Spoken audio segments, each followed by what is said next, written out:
উম্মত চিনেন? আমরা কার উম্মত? মুহাম্মদুর রাসূলুল্লাহ সাল্লাল্লাহু আলাইহি ওয়াসাল্লামের উম্মত। উম্মত হিসাবে আমরা আরেকটু বেশি প্রিয় পাত্র। এই জন্য সমস্ত মানুষের উপরে, সমগ্র মানব জাতির উপরে হাত লাগছে আল্লাহর কুদরতি হাত একবার। আমরা একটু বেশি প্রিয় পাত্র, এই জন্য আমাদের উপরে লাগছে তিনবার। কয়বার?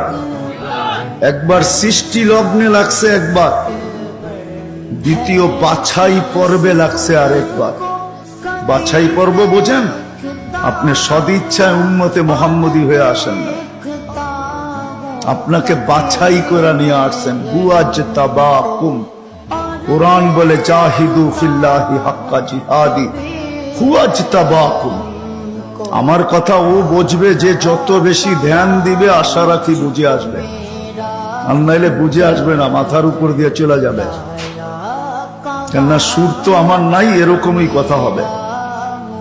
দ্বিতীয়বার হাত লাগছে বাছাই পড়বে, হুয়াজতাবাকুম ওমা জাআলা আলাইকুম ফিদ্দীনি মিন হারাজ।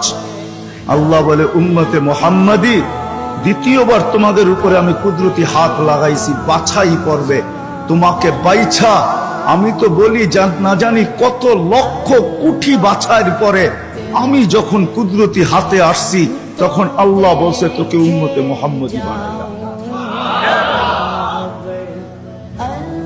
দ্বিতীয় বাছাই পড়বে, তৃতীয় আল্লাহ আমাদের উপরে লেবেল লাগায় দিয়েছেন। লেবেল, কোম্পানির লেবেল আছে মাম, আল্লাহ আমাদের উপরে লেবেল লাগাইছেন। তৃতীয় কুনতুম খায়রা উম্মাহ, আমাদের সবার গায়ে লেবেল লাগানো আছে, তোমরা সর্বশ্রেষ্ঠ উম্মত।